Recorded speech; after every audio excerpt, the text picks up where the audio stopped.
Hello, Just ladies and after 3 gentlemen, and p.m. this welcome to afternoon, my a commentary 26-year-old for my man was film located at Best a Fiends central Forever. Auckland address by police.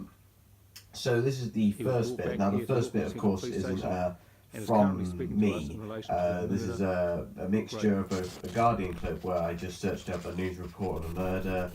I just found it randomly. Same with the VHS static tape. And the turning off of the VHS tape was one of my favourite edits of this film. Also, the one of my favourite bits as well is the music I chose. Most of the music I chose in my film was from Doctor Who by Murray Gold, who left in 2017. He composed it for about 12 years, and I really enjoyed his music. I made sure though not to make it too bombastic, because it just wouldn't fit with my quite atmospheric horror film, which is also sometimes quite quiet in terms of how creepy it is. And the music as well. Funny enough, with the the tracking shot you saw where I walk in, the camera's behind me. There was one problem that came with that, and that was me noticing there was a tripod in the shot, and I was the one to notice that. A lot of the cinematography isn't done by me. As you can see, I'm the star of the film, playing Nick, one of the stars. Will Pryor is the other star who I credited first, and he plays my friend David. He's got a YouTube account himself. His name is Will the Lad. I hope you subscribe to that channel. Put the link in the description. Best Fiends Forever. Now the title of that was actually not by me, but it was with help from my teacher, who helped out with the look of it. I chose what it looked like, the design of it, but mostly he helped zooming in, which was a really good effect. I like the door sound effect as well, where it closes to black. The problem as well was also, I think I used a lot too many shots, and eventually later on, because I had more monologues, I had to go ahead and make it much more shorter. But a lot of the shots I do like are the close-up shots, which I made myself. In terms of direction, the cinematography, what I would say is that even though I didn't make most of the shots, I planned what they were. So I can say that I did in fact make the cinematography, sort of made the camera shots. I'm 50-50 of making the shots. I made half of the cinematography, whilst the rest was done by the actual cinematographer. There's an intriguing shot change. Now you'll notice that the lighting suddenly changes eventually when I make that rant. That's because that was the second day I was filming. The first day of filming you all saw there, along with the inclusion of my news report and the VHS bit. This bit, that was a really good bit. I like the close-up shot and the spreading of the knife, and one of the people that really got scared of knives, didn't like the knives, really thought I was quite creepy. Yeah, a bit wise. Really rip on that butter knife I had. I thought I could have done the scene better though, the acting scene where I went angry. I must admit, some of my acting I feel like I could have improved on, mainly because my anger wasn't conveyed really well. But I do like what I did in terms of the direction, like what I did with the little details, like even that cut of the bread.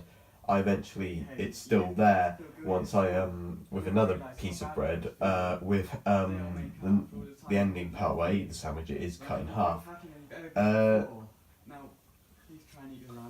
I actually made the longest short film out of anyone in my college, and that's because it was 15 minutes. And most people made like a minute or 2 minutes, but there's of course the quantity over quality.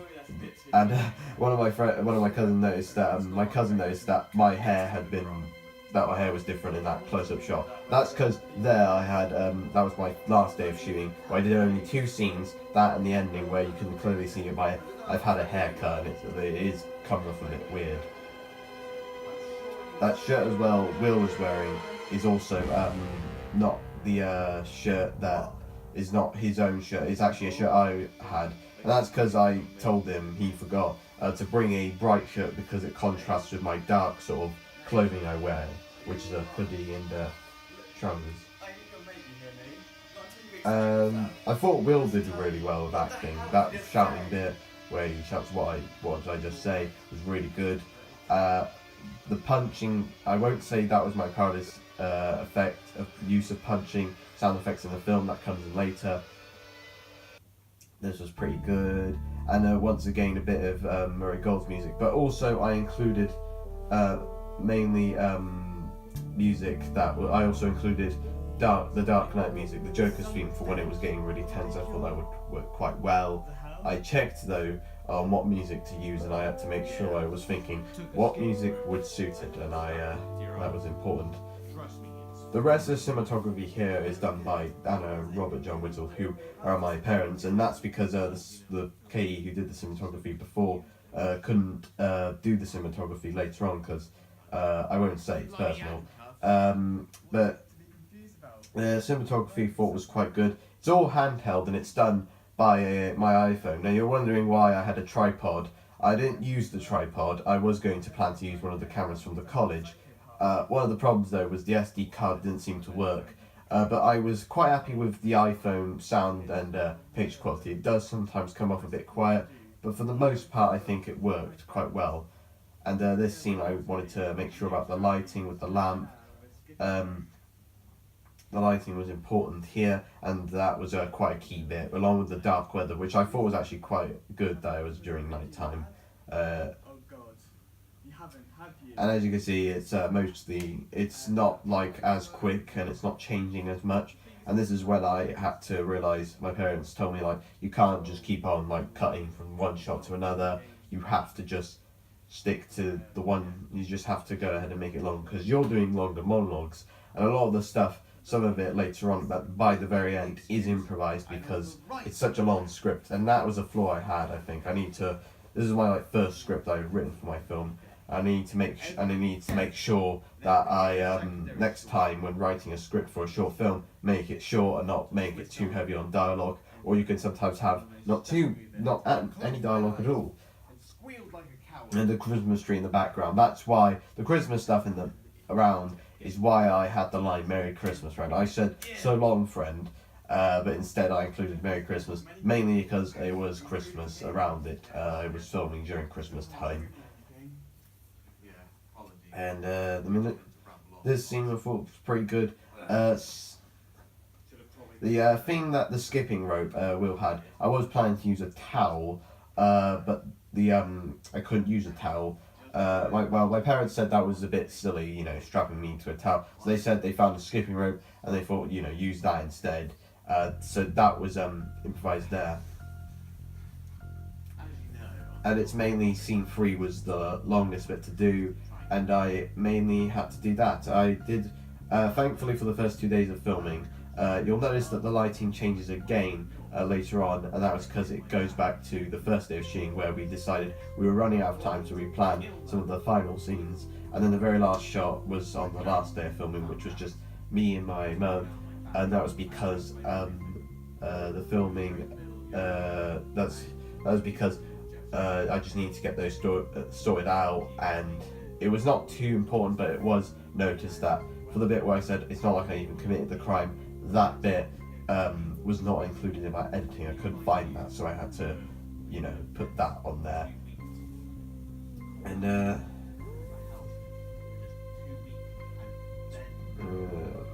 what else to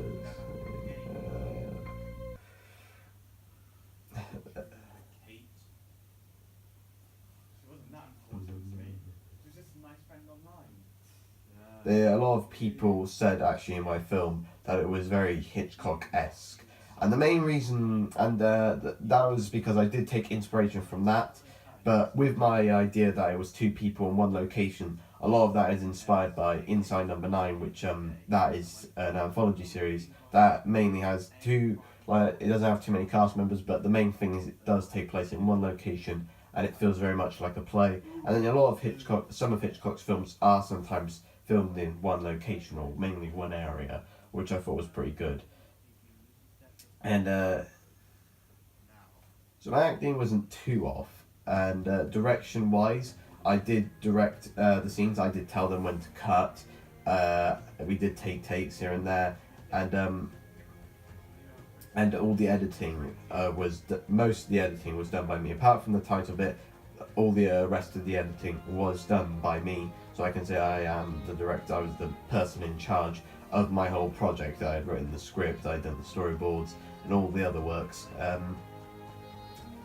Sometimes the camera does sometimes cut, and that's because my iPhone unfortunately does have the problem of storage space, and it's had this quite recently. It's had a problem with storage space, so it will sometimes randomly cut to another scene, and like that you can see the lighting sometimes has gone up a bit, and sometimes the camera just suddenly moves up, and it's all handheld. But for the most part, I think it was held pretty well, and there was not too many shaky moments or shake cam used, which was quite thankful to have.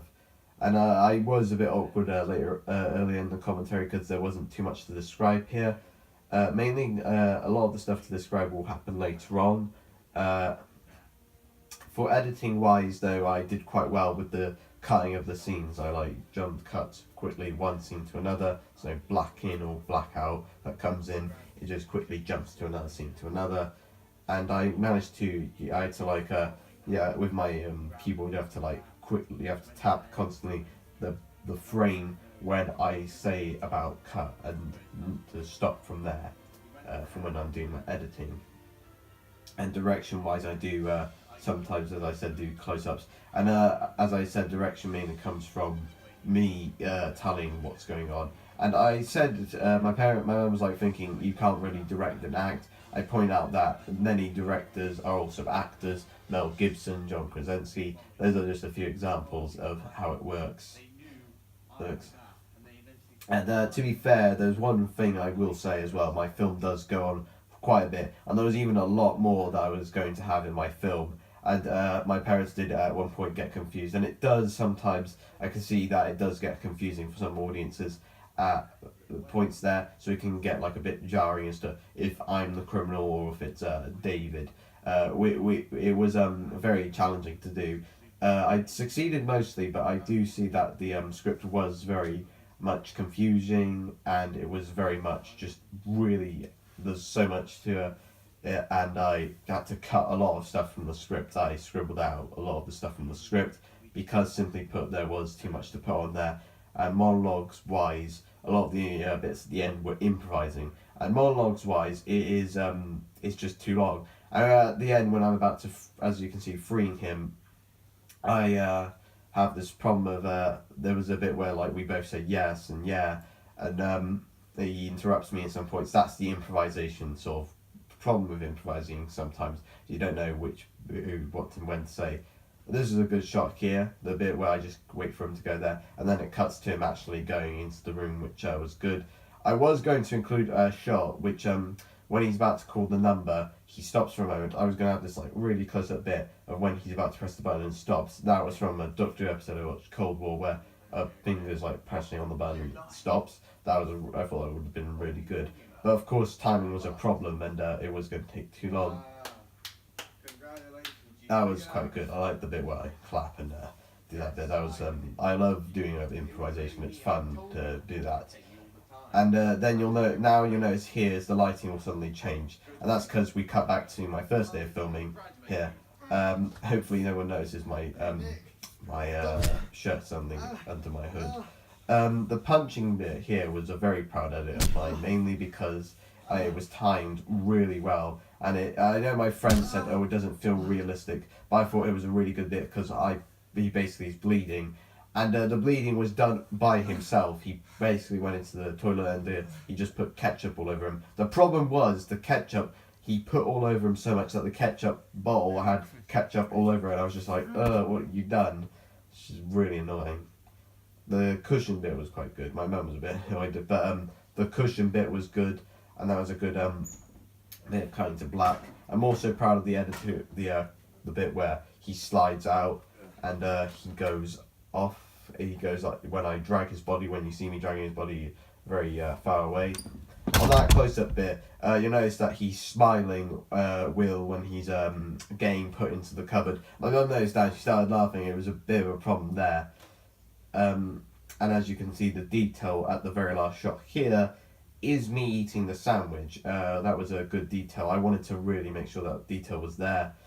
and then there's the credits here, which is funny for my mum and dad to see that their names were on the film, and that's pretty much my commentary for the film. That was it was quite interesting discussing this film with me.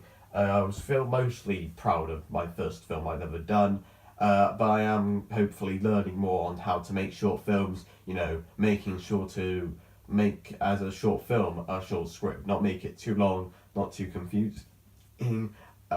So yeah, I'm very happy that I'm very happy to do this commentary. It's fun to do this. It's not like it's off scripted and it's just mainly me discussing just some of the fun bits of what the filming process was like, and to also make sure that my teacher knows what exactly did I do in my filming, how did I do cinematography, did I direct, and you know. So that's pretty much it, as well as there also being unedited footage you'll see as well. Um, so thanks for watching my commentary on Best Fiends Forever. I'll hopefully do a commentary on every short film I make. It's really fun doing this. I hope you enjoyed it. Please share a like, and if you haven't checked out my film yet, go do. And if you want to see more of my content, you can subscribe and use the notification to also hopefully get updated with all of my work. Thanks for watching, and take care, and goodbye. Oh, and also, I forgot to add this into my audio. This is another piece of audio you're hearing right now. For the location filming, all of this took place around my street. The outside shot was in my street, and the filming was in my house. In terms of where it was indoors, it was downstairs, all in my house.